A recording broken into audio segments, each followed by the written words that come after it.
One. Hello everyone, welcome to your channel in Rational English Classes. आप लोगों का बहुत बहुत स्वागत है रेशनल इंग्लिश क्लासेस में। प्यारे बच्चों, आज हम लोग पढ़ेंगे सब्जेक्ट वर्ब एग्रीमेंट के बारे में। सब्जेक्ट वर्ब एग्रीमेंट को हम लोग सिंटेक्स भी कहते हैं। सब्जेक्ट वर्ब एग्रीमेंट का पार्ट 1 में हम लोग पढ़ चुके हैं कि सब्जेक्ट वर्ब एग्रीमेंट किसे कहते हैं, इसका कैसे प्रयोग किया जाता है। इसके कुछ कंसेप्ट्स को हम लोग पढ़ चुके हैं। आज हम लोग कुछ कंसेप्ट्स को पढ़ेंगे। चले हम लोग शुरू करते हैं। Subject verb agreement. Subject verb agreement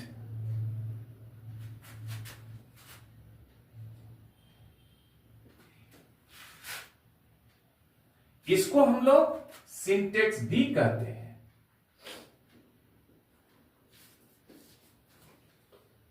चलिए आज का पहला कंसेप्ट हम लोग समझेंगे। क्या समझे हम लोग? Mohan bought 2 dozens eggs। दूसरा सेंटेंस लेते हैं हम लोग। Sita gave me 5,000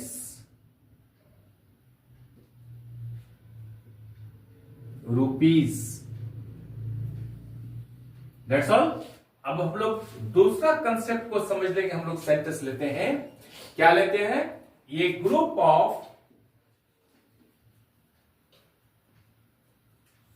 boys are going to London।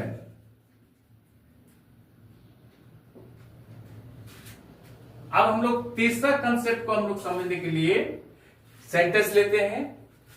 Poonam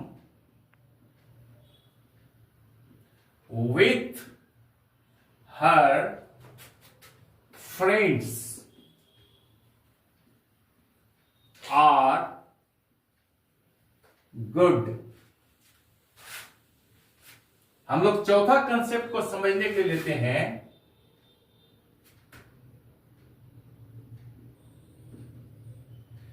5,000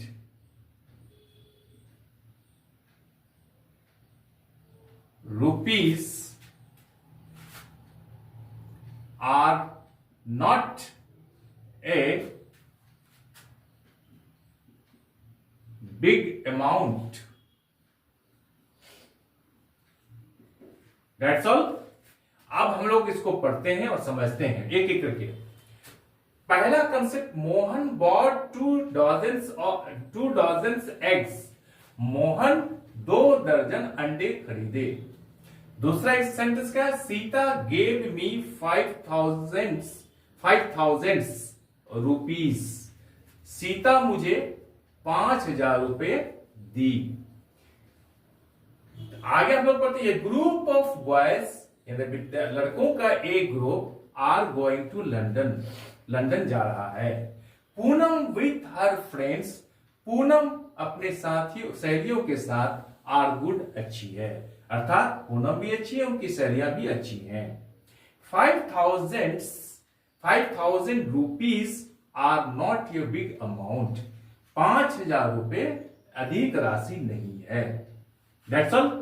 अब हम लोग देखते हैं कि आपके एग्जामिनेशंस में इसी प्रकार का सेंटेंस को दिया जाएगा, आपको चेक करने के लिए, टेस्ट करने के लिए, जांचने के लिए कि आपको कितना ज्ञान है सब्जेक्ट वर्ब एग्रीमेंट का या सेंटेंस का।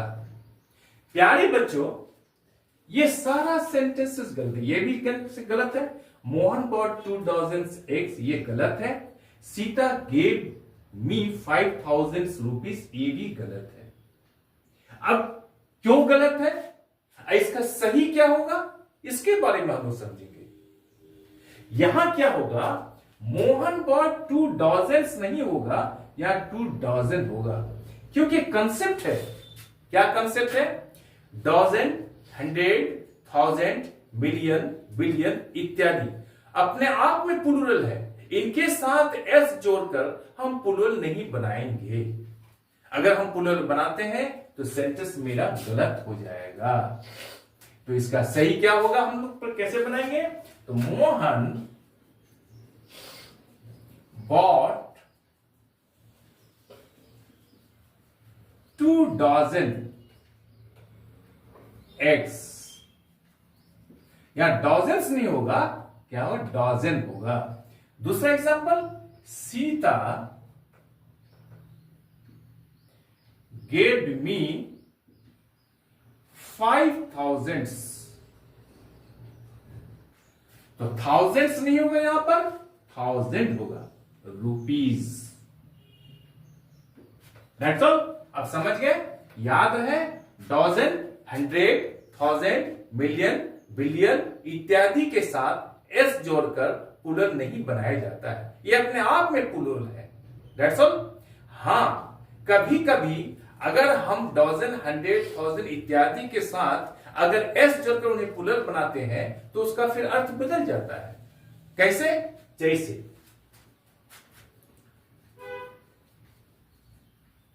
dozens of eggs are bought। इसका अर्थ dozens of eggs, दर्जनों अंडे are bought, खरीदे गए हैं। नेक्स्ट एग्जांपल लेते हैं हम लोग, thousands of boys have passed। हजारों लड़के पास किए हैं। यहां बिल्कुल अर्थ बदल गया। That's all. Am I clear? मेरे विचार से आप लोग को पूरा कंसेप्ट समझ में आ गया होगा। नंबर 1 कंसेप्ट को, नंबर 1 रूल्स को समझ में आ गया होगा। अब हम लोग दूसरा कंसेप्ट में जाते हैं। आप लोग ध्यान से देखिएगा। दूसरे कंसेप्ट में क्या आ रहा है, ये group of boys are going to London. ये सेंटेंस बिल्कुल गलत है। क्यों गलत है, आप समझें।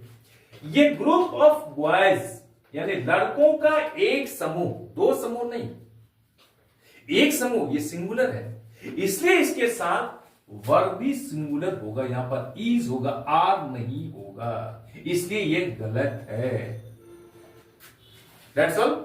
अगर हां यहां ये रहता 2 groups of, 3 groups of students या boys are going to London, तो फिर वो सही था। लेकिन एक एक ग्रुप के बारे में कहा गया है, इसलिए इसके साथ सदा सिंगुलर वर्ब का प्रयोग किया जाता है। बच्चे यहां बॉयज को देखते हैं, इसलिए प्लूरल वर्ब का प्रयोग कर देते हैं, जो गलत हो जाता है। इसी तरह से आप लोग इसको और स्पष्ट रूप से समझने के लिए कुछ एग्जांपल्स को लीजिए। जैसे मैंने बोला, ये ग्रुप ऑफ, ये हर्ड ऑफ, ये क्राउड ऑफ, ये बंच ऑफ, ये गैलेक्सी ऑफ, ये सीरीज ऑफ, ये बैच ऑफ इत्यादि शब्द के साथ हमेशा क्या रहेगा? प्लूरल सब्जेक्ट, किंतु सिंगुलर वर्ब का प्रयोग किया जाएगा। जैसे हम लोग लेते हैं, क्या लेते हैं? ये ग्रुप ऑफ बॉयज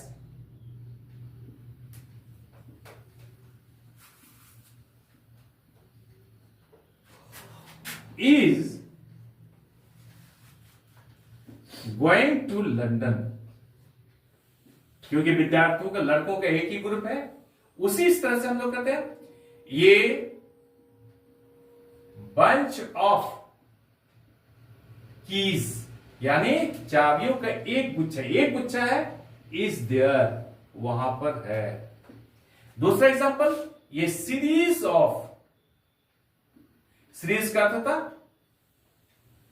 श्रृंखला, ये सीरीज ऑफ इवेंट्स, प्लूरल यहां पर हैज हैपेंड, घटित हुआ, यानी घटनाओं का एक श्रृंखला घटित हुआ। यहां पर इवेंट्स देखकर के लोग क्या करते हैं?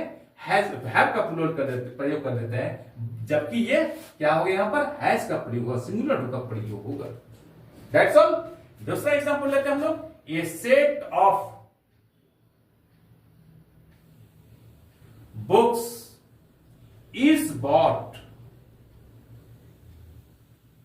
यानी किताबों का एक सेट, दो सेट नहीं, ये सिंगुलर है, इनके साथ सिंगुलर वर्ब का प्रयोग किया जाता है। जैसे दैट्स ऑल, आज हम लोग यहीं तक रखते हैं।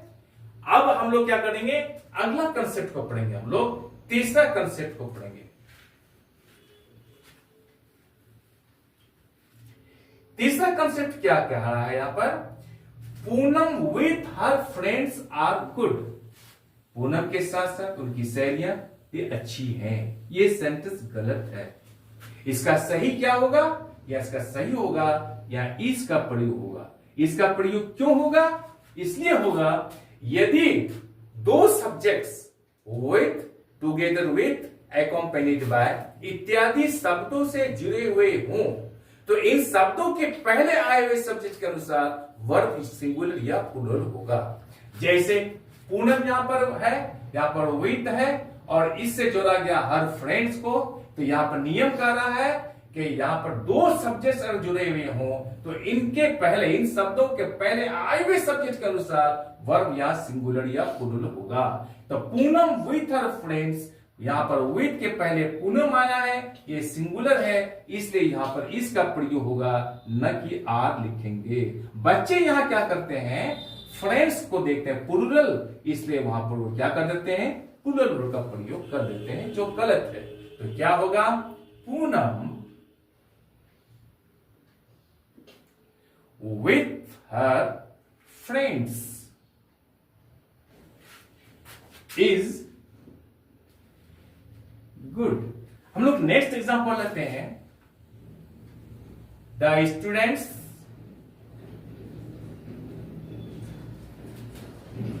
along with their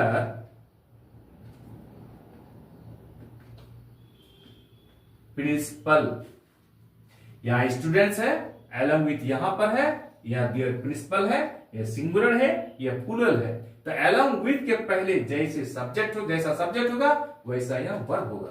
तो यहां प्लूरल है तो यहां पर प्लूरल होगा, are coming. That's all. along with के पहले यहां पर प्लूरल है, इसके अनुसार ही यहां पर वर्ब क्या होगा, सिंगुलर प्लूरल होगा, यहां प्लूरल को उपयोग किया गया है। That's all. अब हम लोग चौथा कंसेप्ट को समझते हैं। चौथा कंसेप्ट में क्या है, यदि किसी सेंटेंस में प्लूरल नाउन हो और उनके बाद कोई निश्चित संख्या सूचक शब्द हो और उससे किसी निश्चित राशि, निश्चित दूरी, निश्चित समय के बारे में मालूम हो तो उसे एक सामूहिक इकाई, कलेक्टिव यूनिट मानकर उसके साथ सिंगुलर वर्ब का प्रयोग किया जाता है। जैसे 5,000 rupees are not a big amount, ये सेंटेंस बिल्कुल गलत है।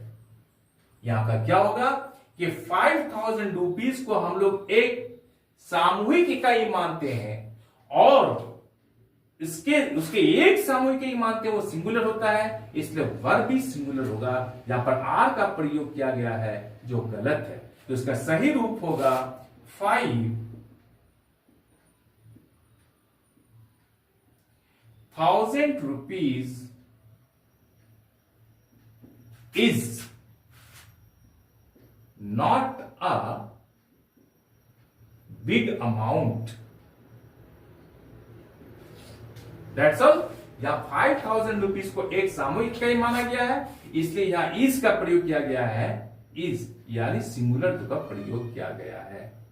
अगर इसको अलग अलग यूनिट मानते हैं, अलग अलग इकाई मानते हैं, तो फिर उसके साथ प्लूरल का प्रयोग किया जाता है। जैसे 5,000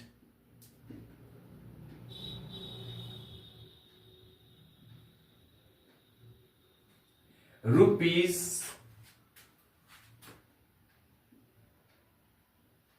have spent,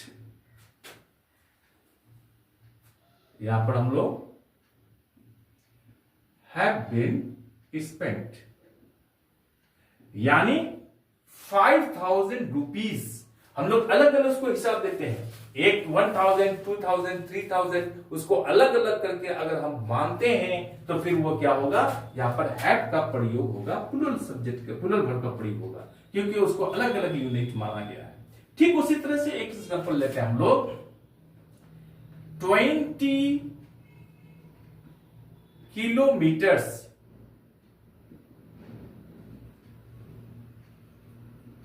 is a long distance। 20 kilometres एक लंबी दूरी है। That's all। इसको 20 किलोमीटर्स को एक सामूहिक इकाई माना गया है, इसलिए वर्ब इसके साथ सिंगुलर का प्रयोग किया गया है। ठीक उसी तरह से हम लोग क्या लिखते हैं, 5 months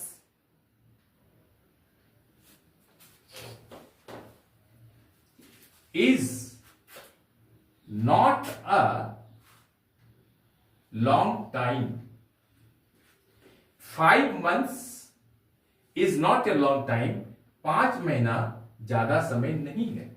यहां क्या कह रहा है, इसको एक सामूहिक इकाई माना गया है, इसलिए वर्ब यहां सिंगुलर है।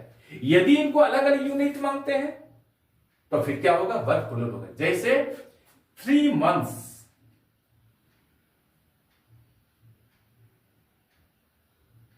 have passed। इसका अर्थ 3 महीने बीत गए हैं। यानी 3 महीने, मान लो कोई आदमी किराया पाता है किसी के पास, उसको हिसाब जुड़वाता है क्या, 1 महीना, 2 महीना, 3 महीना अलग अलग करके जुड़वाता है, अलग अलग यूनिट मानकर उसको लेके जुड़वाता है, तो फिर यह क्या होगा, प्लूरल वर्ब का प्रयोग किया जाता है, जाएगा। जैसे 3 months have passed, 3 महीने बीत गए हैं। That's all। आज हम लोग यहीं तक रखते हैं। Am I clear? I am sure कि वीडियो आपको अच्छी लगी होगी। आप चैनल को लाइक और सब्सक्राइब कर दें तथा बगल वाले बेल आइकन को दबा दें, जिससे कि हर आने वाला वीडियोस का नोटिफिकेशन आपको मिलता रहे। आप लोग स्वस्थ रहें, खुश रहें, पढ़ते रहें, आगे बढ़ते रहें। बाय।